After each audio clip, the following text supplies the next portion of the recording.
How's it going, my peeps? It is now time for the Raw results / highlights and review video. I'll go over the results, some of the highlights in my opinion, and give you guys my thoughts, my review on the show. So it kicks off with CM Punk coming out. He cuts a promo talking about 2013, how this is the last Raw of 2013. He goes on to talk about how 2013 he did this and that, and how honestly he doesn't think that 2013 was Punk's year. And then he goes on to talk about the Shields and how they had a good year, and also he says he has a proposition for the Shield. And right when he says that, the Shield's music hits, they come out, and they all get in the ring, and Dean Ambrose gets on the microphone and tells CM Punk that he better have something good to say or they'll beat him down. And then Punk says he knows one of them is the best, and he wants to face the best. So then Dean Ambrose on the microphone says, alright, let's do this, blah, blah, blah, this time I won't lose, or something like that. Or, I don't know. Pretty much he tells CM Punk that he's going to beat him this time, thinking that CM Punk is talking about him when he's talking about the best of the Shields. And then CM Punk says, no, I wasn't talking about you, I've already beat you like twice. And then Dean Ambrose gets mad, so the Shield hold him back. And then he's still asking, who's the best. And I believe Roman Reigns was about to volunteer. Or actually, CM Punk started talking to Roman Reigns, saying, he's been hearing everyone talk about Roman Reigns. And he asks Roman Reigns if he's the best. But anyways, eventually Seth Rollins steps up to the plate and says, you want the best, you're looking at him. And then him and Roman Reigns kind of argue a little bit. Where Seth Rollins is like, don't worry, it's his words, he's the one saying, I want the best, or blah, blah, blah. And then Maddox comes out, and pretty much he makes the match official, CM Punk versus Seth Rollins right now. And they have a pretty good matchup, so Seth Rollins had a good match on SmackDown against John Cena, and now on Raw against CM Punk. And towards the end of the match, you had CM Punk, or actually Seth Rollins, jumping for a crossbody from the top rope onto CM Punk, but then CM Punk rolls through and counters it with the Anaconda Vice. But then Ambrose gets on the apron, so CM Punk lets go, and because of that distraction, Seth Rollins tries to go for some sort of, I guess, inverted or reverse DDT, but CM Punk counters that into a go-to-sleep, or puts Seth Rollins in the go-to-sleep position on his shoulders. But once again, you have Ambrose and Rollins causing a distraction. I think it was just Ambrose, maybe. And because of that, Seth Rollins hits the I freaking forgot the name, but the sliced bread move. So he hits that, covers CM Punk, and he even had CM Punk maybe for a 3 count. But the thing is, referee was still distracted by Dean Ambrose. So referee then goes to count 1, 2, CM Punk kicks out, and then a few moments later, Seth Rollins charges at CM Punk, and CM Punk backdrops him to the outside onto Dean Ambrose and Seth Rollins. And then CM Punk tries to follow that up with a suicide dive, but Seth Rollins catches him with like an axe handle, and then he tries to do a springboard move on CM Punk, but CM Punk catches him for the go-to-sleep, hits it, covers him, wins the match. After the match, backstage you have Brad Maddox, Stephanie McMahon, and Triple H. And you have Daniel Bryan coming in, and he wants a match with Bray Wyatt. So Brad Maddox says, alright, I've got a suggestion, I've got, a plan.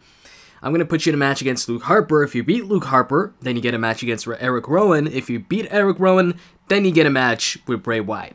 Daniel Bryan kind of nods and like, okay, whatever, and then leaves. Afterwards, Stephanie McMahon comes out, and she shows a video package of Randy's career, some of his career highlights, and after that she announces that at the Royal Rumble it's going to be John Cena versus Randy Orton for the WWE World Heavyweight Championship in a regular matchup, in a classic match where you can only win by pinfall or submission, no stipulations.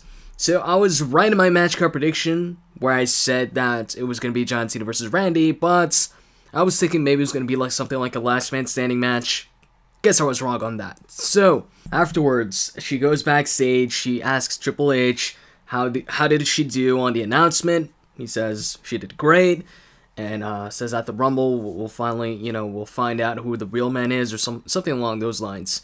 And then he says, good job on the announcement. Now wait till, they hear my announcement. And then he leaves. And after that, it is Curtis Axel versus Dolph Ziggler. And Curtis Axel towards the end was kind of like just, playing around and just making fun of Ziggler. And because of that, Ziggler takes advantage and hits the Zig Zag out of nowhere, covers him, and wins the match. And then they announced that the fans can choose tonight who Damien Sandow faces off against. Choices were the Great Khali, Kofi Kingston, or The Miz. And then they show a video promoting the old school Raw next week. And also, after that, it is the Intercontinental Championship match between Fandango and E Langston. It's actually a pretty good matchup. Fandango worked on Big E's legs like the entire match, but in the end, E Langston hits a big splash, follows it up with the big ending, and wins the match. And actually, during the match, Fandango did hit his finisher. He hit the top rope leg drop, but E Langston was close to the rope, so he just rolled out the ring. And after that, once he got back, eventually won the match. Afterwards, Booker T and a couple other superstars and divas come to the stage, and Booker T says he's going to do a spinaroonie, a New Year's spinaroonie. But before he does, Bad News Barrett's music hits, and he actually rises up, or there's a podium like next to the stage, and it rises up from the floor, and Wade Barrett's on the podium, and it rises up pretty high up, and almost to like the Titantron.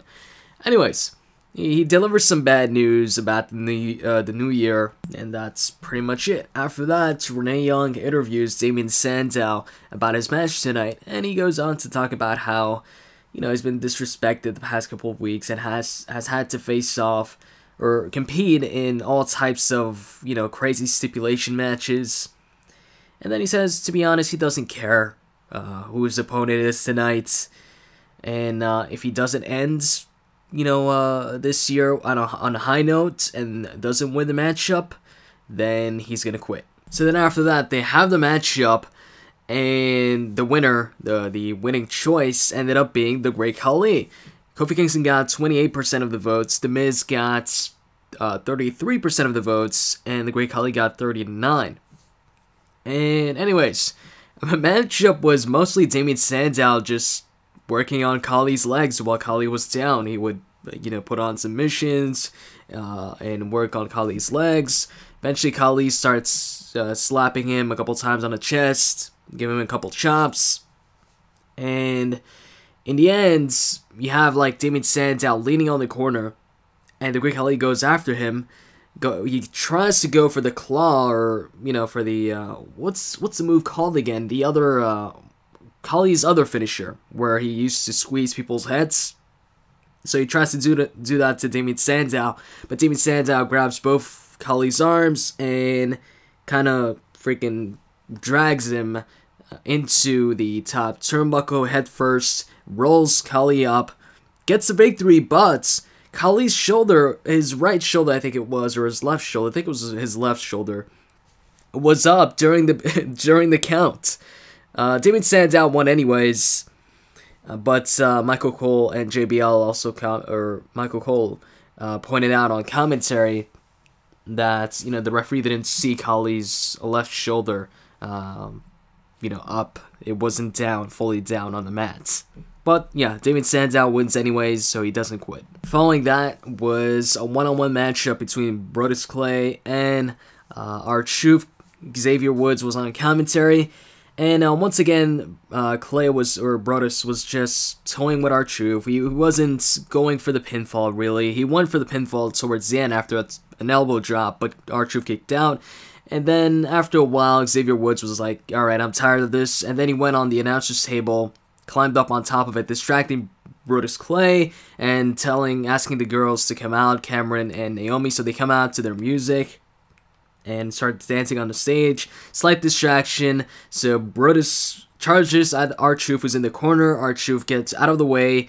Brodus Clay kind of hits the turnbuckle. R-Truth climbs up the turnbuckle, hits the little Jimmy from the top turnbuckle, or actually the second rope.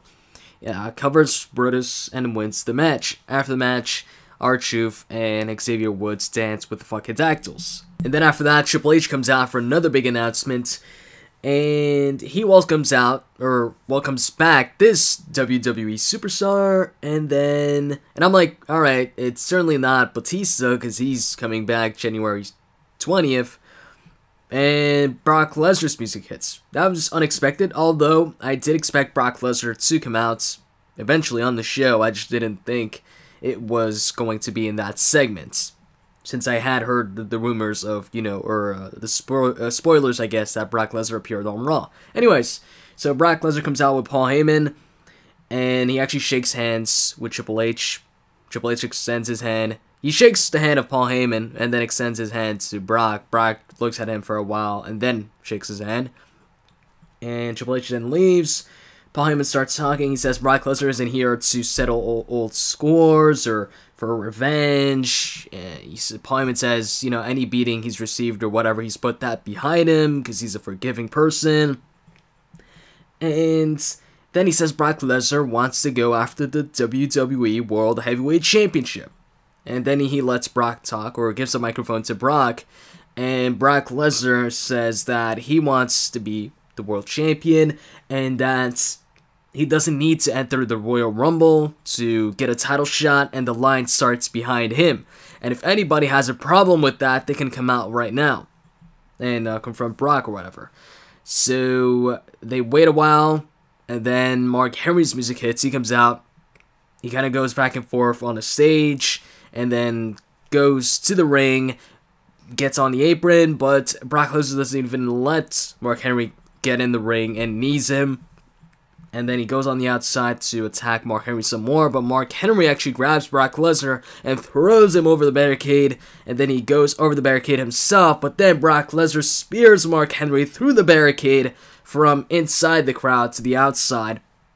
And then he grabs Mark Henry, lifts him up, hits the F5 onto the floor, and Paul Heyman then tells Brock Lesnar that's enough, and that is it for the segment. Pretty cool segment. Actually, whenever Brock Lesnar returns and beats somebody up, it's cool. So yeah, anyways, after that, it is a Ten-Diva tag team match. Once again, it's the Total Divas versus the regular Divas. The regular Divas team was consisted of Oksana, Summer Rae, Alicia Fox, Rosa Mendez, and Caitlyn. And towards the end, the two legal divas were Nikki and also Oksana. So when it was down to these two, and at that point everybody else was like on the outside of the ring, not even on the apron. And when it was down to these two, I was like, alright, looks like the Total Divas are going to win again. But then Rosa Mendez got on the apron, and Nikki Bella elbowed her off the apron. And that slight distraction allowed Oksana actually to hit, I guess, a new finisher, which was like a bulldog. And while she had her in the bulldog position, she hit an elbow on the back of Nikki's head. It's kind of like one of Hurricane's moves, or Gregory Helms' moves. I think it was Nightmare on Elm Street, or Helm Street, I mean. But instead, it's like, instead of the reverse DDT position, she had Nikki Bella in the bulldog position. So yeah, she hits the elbow, covers her, and wins the match. So that was kind of unexpected, but I'm glad the regular Divas finally got a victory over the Total Divas, because it seems like every single time they've had tag team matches where it's the Total Divas versus the other Divas, the Total Divas team always won, I believe, unless AJ was like a part of the regular Divas team. But this time, the regular Divas team won, and they didn't even have AJ on their team. And then after that, backstage, yeah, Brad Maddox, Triple H, and Stephanie McMahon, and Brad Maddox tells him, that he's talked to the referee or something like that, and he knows the referee made a mistake where he didn't see that Khali's shoulder, one of his shoulders, wasn't on the mat, and he says it's not gonna happen again. And then Stephanie says she's, they're impressed with what Brad Maddox has done tonight. And also Brad Maddox says, and for old school Raw, I've got all your favorite superstars. And Stephanie's like, oh, you brought all my favorite superstars? And he's like, yeah. And then she says, well, what about, Triple H's favorite superstars? And then Brad Maddox says, does the woo, as Ric Flair would say or would do. And, pretty much pointing out that Ric Flair, is going to be on Old School Raw. And then Triple H tells Brad Maddox jokingly to not do that again, so Brad Maddox leaves. And then he comes back and does it again, and they kind of laugh. And Stephanie says that was awkward or whatever. And that was it for that segment. Right after that, Daniel Bryan comes out for his matchup against Luke Harper. And, of course, if he beats Luke Harper, then he gets Erick Rowan. If he beats Erick Rowan, then he gets Bray Wyatt. So the Wyatt family come out, and the match between Daniel Bryan and Luke Harper starts. And Daniel Bryan and Luke Harper have a great matchup. The match between him and Harper lasted around, I'd say, if I were to guesstimate, maybe 12, maybe 13 minutes. Around that time, I'd say. Yeah, Luke Harper hit the sit-down powerbomb or sit-out powerbomb from the second rope on Daniel Bryan. That looks really painful when he does it. But, yeah, the match was pretty good, and you even had Daniel Bryan locking on the S-lock on Luke Harper, and Luke Harper getting out of it. It was pretty much like if it was just Daniel Bryan versus Luke Harper. It didn't feel like, a gauntlet match where maybe the matches are rushed. So anyways, in the end, Daniel Bryan kind of hits the running knee out of nowhere. I think it was Luke Harper going for a German suplex, but Daniel Bryan backflipped out of it, and then he hit the running knee and covered them and beat Luke Harper. After that, it was Erick Rowan versus Daniel Bryan. While Daniel Bryan was kind of celebrating, Erick Rowan attacked him from behind. Match starts. And right when the match starts, Erick Rowan was going crazy in the beginning. He grabs Daniel Bryan on the outside and slams him over, or throws him over the announcer's table. And then once they come back from commercial break, match goes on. Eventually, Daniel Bryan rolls up Erick Rowan and wins the match. And then Erick Rowan gets mad, so he hits an elbow drop on Daniel Bryan, starts beating him up until Luke Harper gets in the ring and pushes him back. Kind of telling him, alright, it's time for Bray Wyatt. And he gets him out of the ring. And then Bray Wyatt gets in the ring. And the bell rings. And once the bell rings, Bray Wyatt actually turns his back on Daniel Bryan. And it's like, I don't know, is he, daring Daniel Bryan to hit him or something like that? But then out of nowhere, Luke Harper and Erick Rowan attack Daniel Bryan. So Bray Wyatt versus Daniel Bryan really never starts. And it starts, but it ends like in an instant by disqualification. So it's kind of like Daniel Bryan beat all three of them, although he did beat Bray Wyatt by disqualification. But anyways, that ends the match. Afterwards, Bray Wyatt cutting a promo and telling Daniel Bryan this is the end of the road, this and that, and kind of telling Daniel Bryan he should have listened to him. Should have joined them. Daniel Bryan then says, "You're right." And then Bray Wyatt's like, "What did you say?" And then Daniel Bryan says, "You're right." And then he gives Daniel Bryan the microphone and tells him to say it once again. So then Daniel Bryan says it once again, says, "You're right." And then he says, while you guys have been chanting for me, yes, yes, yes, it really doesn't matter because the authority just, doesn't want him to be champion. So hasn't done anything for him. And, he tells Bray Wyatt, "I'm yours," pretty much joining them. And then Bray Wyatt is all happy. He puts his hand for Daniel Bryan to grab it and pull him up. But actually when Daniel Bryan tries to grab Bray Wyatt's hand, Bray Wyatt pulls it away and tells Daniel Bryan to crawl. Daniel Bryan crawls. And then Bray Wyatt actually puts him in his finisher. Sister Abigail hits it. And then he tells Eric and Luke to pick Daniel Bryan up. So they do. And, they get out of the ring. They have Bryan with them. And they're kind of helping him up the ramp. Until Daniel Bryan kind of gets off them and walks up the ramp himself. Slowly. And then he looks back at the crowd. The crowd's chanting, "No, no, no." And he's looking back at them, and Bray Wyatt's like, don't pay attention to them or something like that. And in the end, he just, walks back with Bray Wyatt. So Daniel Bryan has joined the Wyatt family, or has he? Well, yeah, he has, but you don't know. I mean, look back at when CM Punk joined the New Breed back in ECW, or WWE's version of ECW. That didn't last too long, and it was kind of like Punk's plan to join them, but he eventually, like a few weeks afterwards, left the New Breed. So anyways, what did I think about Raw tonight? Highlights, man. I mean, they're pretty obvious, the highlights. Well, Brock Lesnar returning, the confrontation with Mark Henry, spear through the barricade, F5, all of that.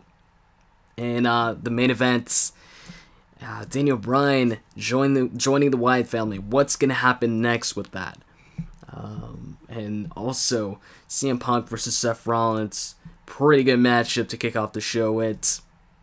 So, overall, it was a really good show. You didn't have John Cena or Randy. I believe they are in Toronto, I think. Or something like that. I'm not sure. But, good show. You had a mix of good matches like CM Punk versus Seth Rollins, Big E, Fandango, the main events, and Daniel Bryan joining the Wyatts, Brock Lesnar, Mark Henry. It was a good show. So, for a rating, I would give Raw a 8.5 on 10 this week. So, anyways, that is it. That is all I gotta say. I hope you guys, well, actually, it's not all I gotta say. I probably got more to talk about, but can't talk too long, right? Anyways, I hope you guys enjoyed this video. If you did, as always, you can click that like button down below. And with that said, I'm out, guys. See ya.